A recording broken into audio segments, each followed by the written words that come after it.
എപ്പോഴും നാരായണനാമം മാത്രം ജപിച്ചു നടക്കുന്ന നാരദ മഹർഷിയുടെ പൂർവ്വജന്മത്തെക്കുറിച്ച് കേട്ടിട്ടുണ്ടോ? പൂർവ്വജന്മത്തിൽ നാരദ മഹർഷി ഒരു ദാസീപുത്രനായ ഒരു സാധാരണ മനുഷ്യബാലനായിരുന്നു.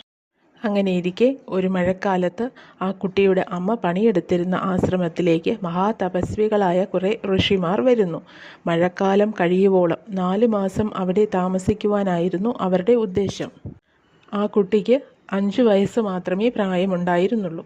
ഈ മഹർഷിമാരെ പരിചരിക്കുവാനും അവരുടെ ആവശ്യങ്ങൾ കണ്ടറിഞ്ഞു പെരുമാറാനും ഈ അമ്മ ആ കുട്ടിയെ നിയോഗിക്കുന്നു. ആശ്രമത്തിലെത്തിയ മഹർഷിമാർക്ക് ഈ കുട്ടിയെ വളരെ ഇഷ്ടമാകുന്നു. ശൂദ്രബാലനായ ആ കുട്ടിയോട് അവർക്ക് അനുകമ്പ തോന്നുന്നു. ആ മഹർഷിമാർ എപ്പോഴും ശ്രീഹരിസ്തുതികൾ പാടിയും ഭഗവാന്റെ കഥകൾ പറഞ്ഞുമാണ് സമയം കഴിച്ചിരുന്നത്. ആ കഥകളും പാട്ടുകളുമെല്ലാം ഈ കുട്ടിയെ വളരെയധികം രസിപ്പിക്കുകയും ഭഗവാനെ മനസ്സിലുറപ്പിക്കുകയും ചെയ്തു. ഭഗവാനിൽ തന്നെ മനസ്സുറച്ചതുകൊണ്ട് ഈ കുട്ടിയുടെ മനസ്സിൽ നിന്നും രജോ ഗുണവും തമോ ഗുണവും ഒഴിഞ്ഞു പോകുന്നു. അങ്ങനെ 4 മാസവും കഴിയുന്നു. ഈ കുട്ടി ഉചിതനായ ശിഷ്യനാണെന്ന് മനസ്സിലാക്കിയ മഹർഷിമാർ താപത്രയങ്ങളിൽ നിന്നും മോചനം നേടാനുള്ള ഉപദേശം ഈ കുട്ടിക്ക് നൽകുന്നു. ആധ്യാത്മികം, ആദിഭൗതികം, ആദിദൈവികം എന്നിവയാണ് 3 താപത്രയങ്ങൾ.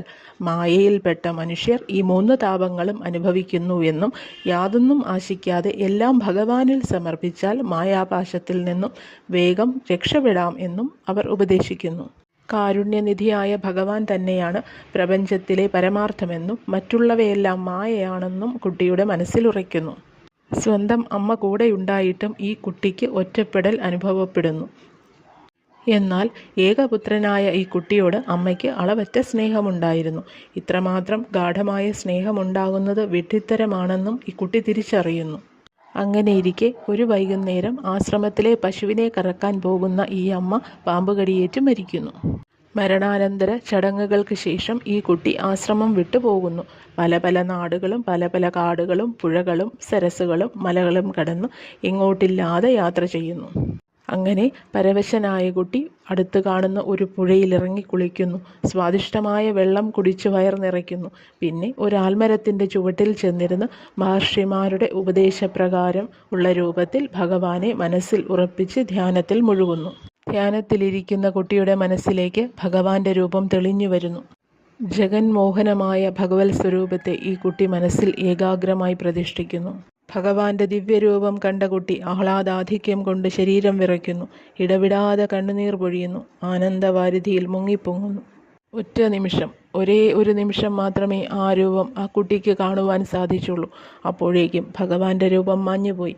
ഇത്രയും നേരം കണ്ടിരുന്ന ഇടം ശൂന്യമായി. അതികഠിനമായ ദുഃഖത്തിലോട്ട് വീണ ആ കുട്ടി വീണ്ടും വീണ്ടും ധ്യാനത്തിൽ ഭഗവാനെ കാണാൻ ശ്രമിക്കുന്നു. എത്ര തവണ ധ്യാനിച്ചിട്ടും ഭഗവാന്റെ രൂപം തെളിഞ്ഞു കിട്ടിയില്ല. പെട്ടെന്ന് ഒരു അശരീരി വാക്കുണ്ടായി.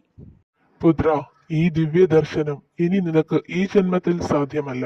എന്റെ ദിവ്യലീലകൾ പാടി നീ കാലം കഴിക്കൂ. അടുത്ത ജന്മത്തിൽ പരമപ്രേമത്തെയും നിത്യസാക്ഷാത്കാരത്തെയും നീ പ്രാപിക്കും.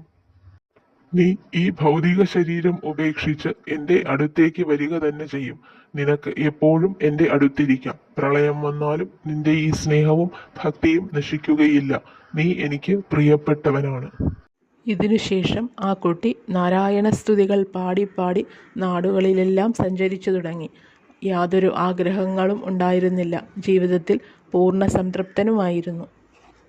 സമയമായപ്പോൾ ഈ കുട്ടിയെ തേടി മരണവും എത്തുന്നു. പഞ്ചഭൂത നിർമ്മിതമായ ഭൗതിക ശരീരം ഭൂമിയിൽ വീണുപോകുന്നു. സാക്ഷാൽ ഭഗവാൻ ഉറങ്ങിക്കിടക്കുന്ന പാലാഴിയിലേക്ക് ഈ കുട്ടി യാത്ര തിരിക്കുന്നു. ബ്രഹ്മാവിൻ്റെ ഉച്ഛ്വാസത്തിലൂടെ അദ്ദേഹത്തിൻ്റെ ഉള്ളിൽ കിടക്കുന്നു. 4 യുഗങ്ങൾ കഴിഞ്ഞപ്പോൾ ബ്രഹ്മാവ് ലോകങ്ങൾ സൃഷ്ടിക്കാൻ തുടങ്ങുന്നു. മരീചി മഹർഷി തുടങ്ങിയവരോടൊപ്പം അദ്ദേഹവും ബ്രഹ്മാവിൻ്റെ മാനസപുത്രനായി ജനിക്കുന്നു. ഭഗവാന്റെ അനുഗ്രഹങ്ങൾ കൊണ്ട് ലോകം മുഴുവനും ഭഗവത് സ്തുതികൾ പാടി സഞ്ചരിക്കുന്നു. ദേവന്മാർ നാരദ മഹർഷിക്ക് മഹതി എന്ന ഒരു വീണ സമ്മാനിക്കുന്നു. ഇപ്പോഴും നാരദ മഹർഷി ഭഗവാന്റെ ദിവ്യലീലകളും തിരുനാമങ്ങളും പാടി പാടി ലോകത്തെ ശുദ്ധീകരിച്ചുകൊണ്ട് സഞ്ചരിക്കുന്നു. ഹരേ കൃഷ്ണ, ഹരേ ഗുരുവായൂരപ്പ.